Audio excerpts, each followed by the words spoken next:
Hello friends, జయ సుమేధ కిచెన్కి స్వాగతం. ఈరోజు నేను వెయిట్ లాస్ బ్రేక్ఫాస్ట్ అలసంద దోశ ఏ విధంగా ప్రిపేర్ చేయాలో చెప్తున్నాను. నన్ను చాలామంది అడిగారు వెయిట్ లాస్ కోసం బ్రేక్ఫాస్ట్లు చెప్పండి అని.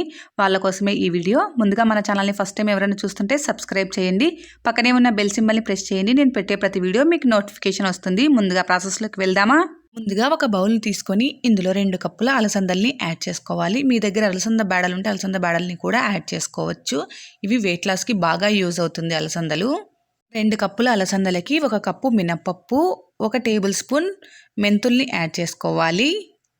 ఇందులోనే వాటర్ని యాడ్ చేసుకొని 1 or 2 టైమ్స్ బాగా వాష్ చేసుకోవాలి.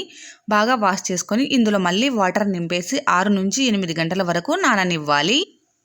8 అవర్స్ తర్వాత ఒకసారి చెక్ చేసుకోండి. చూడండి, అలసందలంతా బాగా నానిపోయాయి కదా. ఇప్పుడు ఒక మిక్సీ జార్ తీసుకొని ఇందులో బాగా నానిన అలసందల్ని వాటర్ అంతా తీసేసి యాడ్ చేసుకోవాలి. ఇలా అన్నిటినీ యాడ్ చేసుకోవాలి. అన్నీ యాడ్ చేసుకున్న తర్వాత ఇందులో మిడిల్లో కొంచెం వాటర్ని యాడ్ చేసుకుంటూ మనం మెత్తగా ఫైన్ పేస్ట్ లాగా గ్రైండ్ చేసుకోవాలి. చూడండి, ఇలా ఈ విధంగా ఫైన్గా పేస్ట్ లాగా చేసుకున్న తర్వాత ఈ పేస్ట్ని ఒక బౌల్లోకి ట్రాన్స్ఫర్ చేసుకోవాలి. ఇలా యాడ్ చేసుకున్న తర్వాత స్పూన్తో అంతా కలిసేలాగా బాగా మిక్స్ చేసుకోవాలి. ఇలా మిక్స్ చేసుకొని దానిపైన క్యాప్ ఉంచేసి 6 to 8 అవర్స్ పక్కన పెట్టేసుకోవాలి. 8 అవర్స్ తర్వాత ఒకసారి బ్యాటర్ని చెక్ చేసుకుందాము. చూడండి, బ్యాటర్ డబుల్ సైజ్ అయిపోయింది కదా. ఈ బ్యాటర్ని ఒకసారి బాగా మిక్స్ చేసుకోవాలి. నేను ఈవినింగ్ మిక్సీకేసి ఒక నైట్ అంతా బయట పెట్టానండి. ఇలా ఈ విధంగా మిక్స్ చేసుకొని కావాల్సినంత బ్యాటర్ని ఒక బౌల్లోకి ట్రాన్స్ఫర్ చేసుకొని ఇందులో 1/2 టేబుల్ స్పూన్ సాల్ట్, కాస్త వాటర్ని యాడ్ చేసుకొని మిక్స్ చేసుకోవాలి. మిగిలిన బ్యాటర్ని మీరు దానిపైన క్యాప్ ఉంచేసి ఫ్రిడ్జ్లో పెట్టుకుంటే 2 to 3 డేస్ వరకు యూస్ చేసుకోవచ్చు.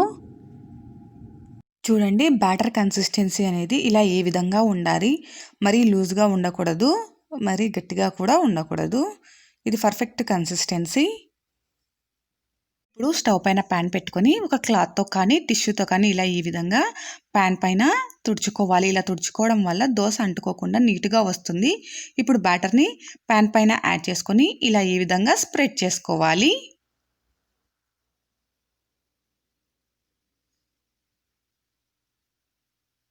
దోశ కాస్త కాలిన తర్వాత దీనిపైన 1/2 టేబుల్ స్పూన్ వరకు మనం ఆయిల్ని యాడ్ చేసుకోవాలి. దోశ బాగా కాలిన తర్వాతనే మనం రెండో సైడ్కి ఫ్లిప్ చేసుకోవాలి. చూడండి, దోశ కలర్ కూడా చాలా బాగుంది కదా. ఇలా 2 సైడ్లు బాగా కాలిన తర్వాత ఒక ప్లేట్లోకి ట్రాన్స్ఫర్ చేసుకోవాలి. ప్లేట్లోకి ట్రాన్స్ఫర్ చేసుకొని పల్లి చట్నీతో సర్వ్ చేసుకుంటే ఎంతో టేస్టీగా ఉండే అలసంద దోశ రెడీ. మీరు ట్రై చేయండి. ఎలా వచ్చిందో నాకు కామెంట్ చేయండి. మీకు నచ్చితే కంపల్సరీగా లైక్ చేయండి. మీ ఫ్రెండ్స్తో రిలేటివ్స్తో షేర్ చేయండి. నా ఛానల్ని సబ్స్క్రైబ్ చేసుకోండి.